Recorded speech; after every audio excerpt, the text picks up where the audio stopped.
بدعات میں اقسام بیان کی جاتی ہیں کہ بھائی کچھ اچھی بدعات ہوتی ہیں، کچھ بری بدعات ہوتی ہیں، حالانکہ نبی کریم صلی اللہ علیہ وآلہ وسلم نے فرمایا کل بدعات ضلالہ، یعنی ہر بدعات گمراہی ہے، تو بدعات اچھی کیسے ہو سکتی ہے؟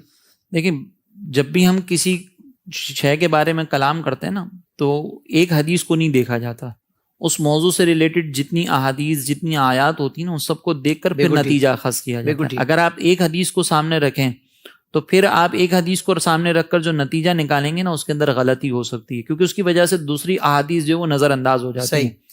ایک تو مثال میں نے پہلے ذکر کی کہ حضرت عمر رضی اللہ تعالیٰ عنہ نے صدیق اکبر رضی اللہ تعالیٰ عنہ کی بارگاہ میں عرض کی کہ یہ اگرچہ سرکار نے نہیں کیا لیکن خیر کا کام ہے، تو اس کا مطلب یہ ہے کہ خود فاروق اعظم رضی اللہ تعالیٰ عنہ نے ایک عمل کو خیر کا کام قرار دیا، حالانکہ سرکار کے زمانے میں نہیں تھا۔ بالکل صحیح۔ اسی طریقے سے فاروق اعظم رضی اللہ تعالیٰ عنہ نے نعم البدعات کا لفظ استعمال کیا، تو وہاں پر آپ دیکھیں کہ وہ خود جو ہے وہ بدعات کو اچھی بدعات کہہ رہے ہیں۔ اچھا، بعض لوگ کہتے ہیں کہ یہاں پہ بدعات کا لفظی مطلب مراد ہے، یہاں پہ وہ شرعی مطلب مراد نہیں، لفظی طور پر ان کو اچھا کہا ہے، تو یہ شرعی طور پر جو بدعت ہے نا، اسی کے بارے میں قرار دیا گیا کہ کتنی اچھی بدعت ہے۔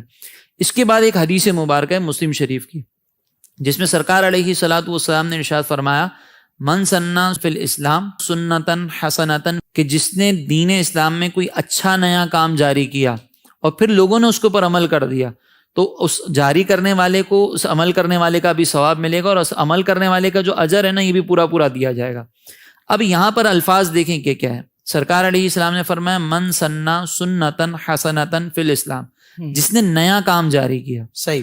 اب یہاں پہ نئے کام سے مراد کیا؟ وہ کام ہے کہ جس کی پہلے مثال نہ ملتی ہو۔ تو ایک اور حدیث مبارکہ ہے، یہ بخاری شریف کی روایت ہے، جس میں سرکار علیہ السلام نے فرمایا کہ اول من سن القتل، یعنی قابیل کے بارے میں ذکر کیا جا رہا ہے جس نے حابیل کو قتل کیا تھا، اور یہ روئے زمین پر پہلا قتل تھا۔ اس کے بارے میں فرمایا کہ اول من سن القتل، کہ وہ شخص جس نے قتل کو پہلی مرتبہ جاری کیا۔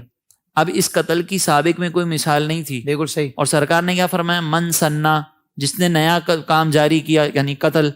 تو اسی طریقے سے یہاں پہ سرکار علیہ السلام نے فرمایا من سنّا سنتن حسنتن فی الاسلام، کہ جس نے دین میں کوئی نیا اچھا کام جاری کیا، اور یہاں پہ سرکار نے باقاعدہ فرمایا فی الاسلام، دین میں کوئی نیا اچھا کام جاری کیا۔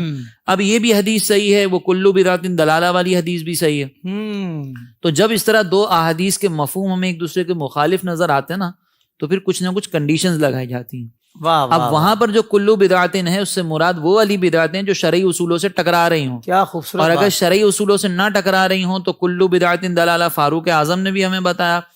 جمع قرآن یہ بہتر ہے، یہ بھی فاروق اعظم رضی اللہ تعالیٰ عنہ نے، اور پھر صدیق اکبر رضی اللہ تعالیٰ عنہ نے اس کو ایکسیپٹ کیا۔ تو ہم کلو بدعت ضلالہ جو لفظ عام ہے، اس کے اندر یہ کنڈیشن لگاتے ہیں کہ وہاں پہ جو بدعتوں کے بارے میں نہ کہ ہر بدعت بری ہے، اس سے مراد وہ بدعتیں ہیں جو قرآن و حدیث سے ٹکراتی ہوں، ورنہ کوئی ایسا کام جو کہ دین اسلام کی تقویت کا سبب ہو۔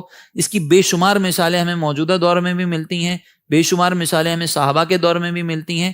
اس کا رد نہیں کیا گیا، بلکہ اس کی تو اجازت دی گئی ہے کہ من سنّا سنتن حسنتن فی الاسلام، کہ جس نے اسلام میں کوئی نیا اچھا کام جاری کیا تو اس کے لیے اس پر اجر ہوگا۔